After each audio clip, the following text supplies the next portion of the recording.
અને સમાચારમાં આગળ વાત અમદાવાદની કરીશું કે જ્યાં બોપલ શેરામાં રસ્તાઓ બિસ્માર થઈ રહ્યા છે અને લોકોને હાલાકીનો સામનો કરવો પડી રહ્યો છે। જ્યાં ક્લબો 7 રોડ ઉપર 2 કિલોમીટર વિસ્તારમાં 25થી વધુ રેસિડેન્શિયલ સ્કીમમાં 30,000થી વધુ લોકો ત્રાહિમામ પોકારી ઉઠ્યા છે અને રોડ ઉપર ઠેર ઠેર ખાડા અને ગટરના પાણી ઉભરાવાની સમસ્યાના કારણે ત્યાંથી પસાર થવું પણ મુશ્કેલ બન્યું છે।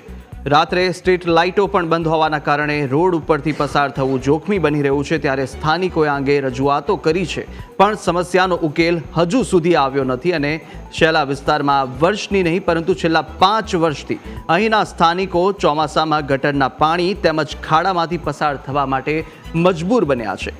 લાખો રૂપિયાના ટેક્સ આપવા છતાં પણ અહીં પાયાની સુવિધાઓથી લોકો વંચિત છે।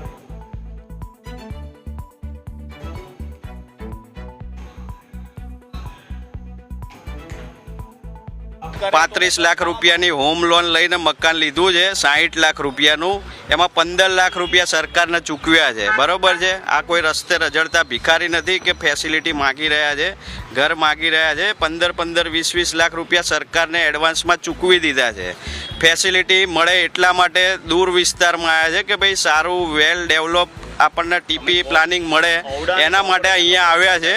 તો આ સરકારને વિનંતી છે કે ભાઈ તમે પૈસા લઈ લીધા છે તો એ પ્રમાણે તમે ફેસિલિટી આપો। આજે બાળકો છે, અમારા વાઈફ છે, એ એક્ટિવા લઈને નીકળી નથી શકતા ઘરની બહાર। એટલે આ પ્રકારની જે અત્યારે વસ્તુઓ અમે જોઈ રહ્યા છીએ એનાથી અમને પણ ઘણો બધો આઘાત લાગ્યો છે કે આ આટલા બધા સરસ વેલ ડેવલપ જગ્યાએ આ બેઝિક નેસેસિટી જો રહેણાંકને ના મળતી હોય તો એ ના ચાલે। અને અહીંયા અમિત શાહ પોતે આવેલા છે, આપણા માનનીય જે ગૃહમંત્રી છે, અને એમણે પણ અમને કીધેલું છે કે આવનારા 4 થી 5 વર્ષમાં આ બધી વસ્તુઓ સેટલ થઈ જશે। એટલે અમને પૂરેપૂરો વિશ્વાસ છે એમના ઉપર।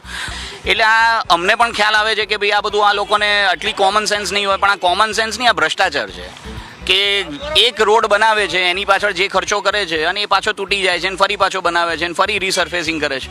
શેલામાં સૌથી મોટી સમસ્યા છે ગટર લાઈન બેક મારવાની। અહીંયા આટલી બધી મોટી હાઈ રાઇઝ બિલ્ડિંગો આવવાની હતી તો સરકારને ખબર હશે ને કે ભાઈ અમે આ રીતનું ટીપી ટાઉન પ્લાનિંગ કરી રહ્યા છીએ તો આટલા ડાયામીટરની અમારે ગટર લાઈન નાખવી જોઈએ કે જે તો જે તે સરકાર અને સરકારના અધિકારીઓની કોઈ જે કોર્ડિનેશન કહો, ભ્રષ્ટાચાર કહો કે જે બી કહો, એના અધૂર આટલી મોટી ટાઉન પ્લાનિંગમાં જે રીતની ગટર લાઈન નાખવી તે નથી નખાઈ, જેના જ કારણે આ પાણી બેક મારી રહ્યું છે અથવા જે બી સરકારનું કોર્ડિનેશન છે એ ફેલ છે આની અંદર।